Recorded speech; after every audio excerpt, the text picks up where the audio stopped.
Hey guys, how the hell are you? Welcome to round number 3 of infrequently asked questions.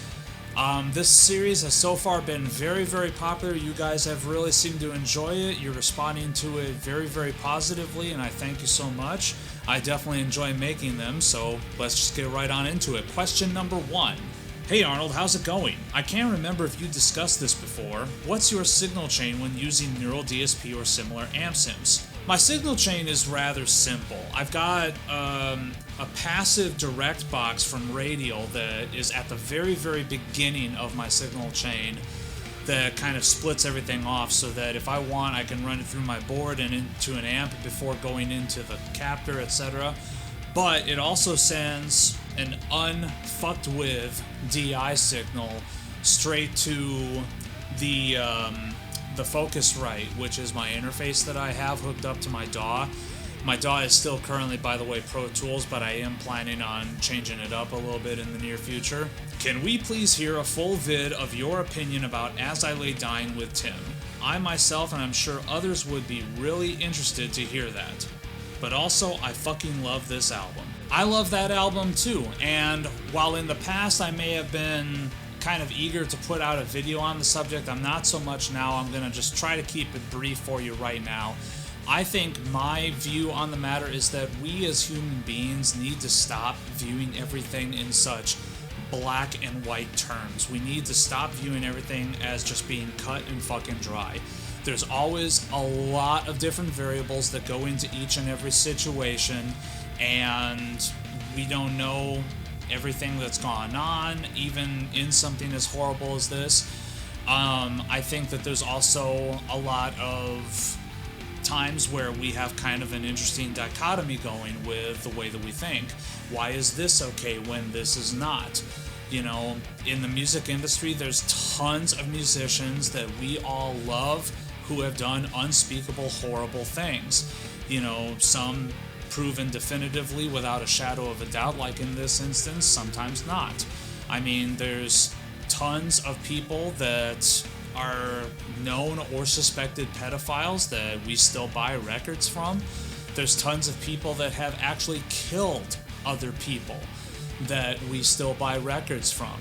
In the interest of keeping this to something that is 100% proven beyond a shadow of a doubt, John Knotfight from Dissection, he was convicted of being an accessory to murder and spent several years in prison. You know, then when he came out, he gave us an incredible new Dissection record that literally the entire metal community was practically like, oh my god, this thing is the most amazing thing ever. And I agree, it's a fucking phenomenal record. Did I, get strong feelings about it and decide, you know what, I'm not going to listen to Reign Chaos? No, I didn't. So, whatever you guys decide to do with regards to the situation with As I Lay Dying and with Tim, that's up to you and that's on you. Myself, I know where I stand on the matter. Yes, what he did is fucking awful, but I'm still gonna listen to the record. That's just me. Arnold, what string gauge do you use on an 8-string? So on 8 strings, especially lately, I tend to tune them a whole step down so that low to high they are EA, DGC, FAD. And I, in particular, love a lot of string tension, which is the whole reason why I went to playing multi-scale in the first place. In that, I wanted more string tension on the bass side in the first place. So the string gauges that I typically use for going down a whole step are usually like a 10 through 85, 10 through 90, 11 through 90, something like that. I've been playing around with a bunch of different gauges lately from a bunch of different manufacturers, but it's usually around there. 10 through 85, 10 through 90, 11 through 90, something like that. Arnold, guitar is one of the most fun instruments to play. What fuels your passion for music? Honestly, I just really dig the stuff that I listen to, and I want to make stuff like that of my own, and that's kind of the beginning and end of it. I mean, there was even a time frame way back in the day where I was listening to tons of classical music, and all I could think of is, man, I'm really glad I'm going to college for music, because I'm going to learn how to be able to score and transcribe stuff for orchestra and this sort of thing. I never really did take it that far, and there's definitely a part of me that regrets that, but pretty much whatever I'm listening to is inspiring what I'm wanting to play at the moment.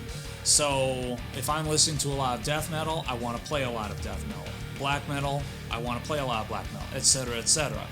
And honestly, just hearing killer records, killer tunes from killer bands, that's really what drives it for me. When do G-strings ever stay in tune?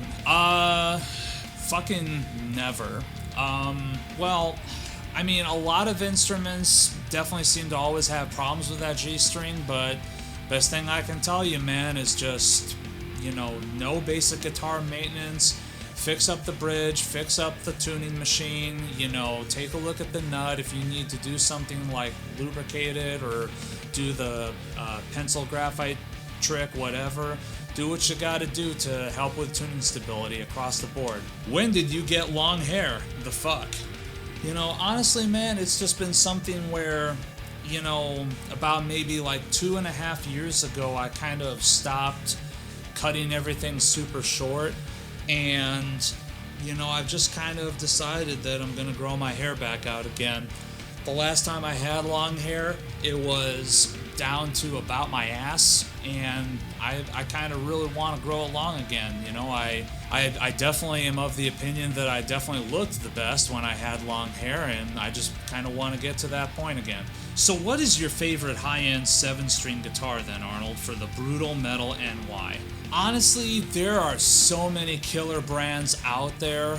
I don't really play a lot of 7-string. I only own one right now, and that's the Strictly 7 that I've got for sale right now. I mean, you just kind of have to go to the music stores, play what you can. If you know people in the area that have really killer stuff, ask them to come over and bring some with them, Share the love, let people try the stuff you've got, try the stuff they've got, and hopefully you find something absolutely killer. I know that's helped me out a lot in the past. Side note, always wondered, how long have you been playing guitar? You have such good skills, just trying to figure out time-wise your learning curve. I mean, I've been playing guitar for a really, really long time.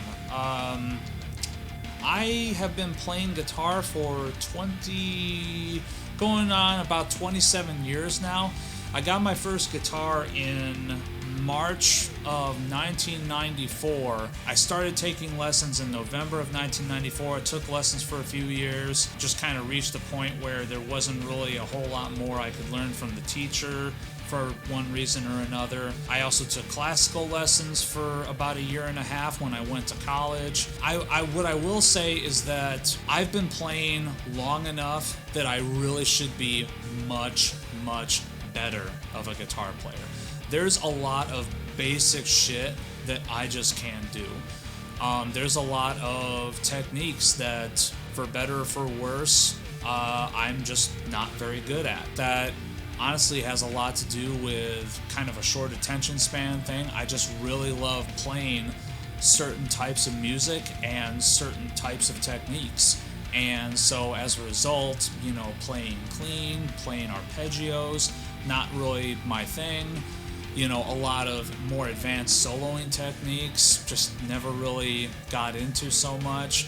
Not necessarily because they weren't interesting, but because it was just always more fun for me to riff out. Considering how long I've been playing guitar, though, I should be way, way better, and I just don't necessarily have the discipline to get to the point where I ought to be.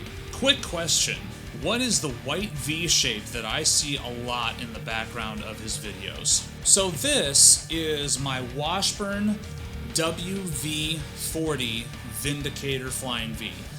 This is an instrument that was given to me by my wife when we got engaged. We decided to exchange guitars, and this is the one that she got for me. I ended up getting her a John 5 Signature Acoustic. I really, really like it. It's a really cool guitar. Definitely not the best playing instrument, although it sounds really, really fucking awesome. This is still one instrument, though, that I love picking up because occasionally it just lends itself to really inspiring some brutal fucking metal on it. It's also something that when I'm recording and I want a guitar that fights me back a little bit, this is a great instrument to pick up for that. Because, like I said, it doesn't play the best when compared to like some of the other high-end stuff that I've got, but at the same time it really inspires a certain feel when I'm playing. So yeah, this is my Washburn Vindicator V, and I really, really dig it. And now it's time for this week's Troll of the Week. Commenting on a video for my Starshine 8-string that I had, the cheapest fanfret 8-string on eBay. The Stinky Steve writes, "It's a cheap guitar, why does it need to be reviewed? Oh yeah, to keep your channel going. People should worry more about themselves rather than what others are doing, it would go a long way." I agree wholeheartedly, the Stinky Steve, so I guess this is goodbye. But in all seriousness, let's take your comment bit by bit. First of all, why does it need to be talked about? Yes, it is a cheap guitar. That being said, there's a ton of people that are probably going to see this piece of shit on eBay and think, oh, hey, that looks really, really cool, I should buy that. I know I've had tons of comments, tons of messages even sent to me on my Facebook, and other comments left on like this video and stuff like that about, oh my god, that thing looks killer. And yeah, it does have kind of a cool look to it, but that doesn't excuse the fact that it plays like a piece of garbage. And I think people are getting a little bit wide-eyed, like seeing this beautiful guitar on eBay, thinking, oh my god, that's so pretty, not at all realizing that it needs a lot of work to make it a playable instrument. That's why it needs to be said. Now, let's take the next bit of your comment. Oh yeah, to keep your channel going. Hello, that's what any of us that are trying to be serious about our YouTube content are doing. We're trying to post videos. We're trying to post tons of videos, tons of content, so that maybe you guys will continue to check in and like check out the new videos, the new content that we're putting out, but also in the off chance that it might actually inspire a new subscriber to come in, click that button, and all of a sudden now I have a new fan. So, oh yeah, to keep your channel going, no shit, that's what all of us are trying to do. I mean, did you even think that argument through? And then there again, you know, people should worry about what they themselves are doing and less about what others are doing. I agree, so fuck off. So with that, thank you guys so much for tuning back in. This was iFAQ number 3, and I really enjoyed doing these. Thank you guys so much for tuning in.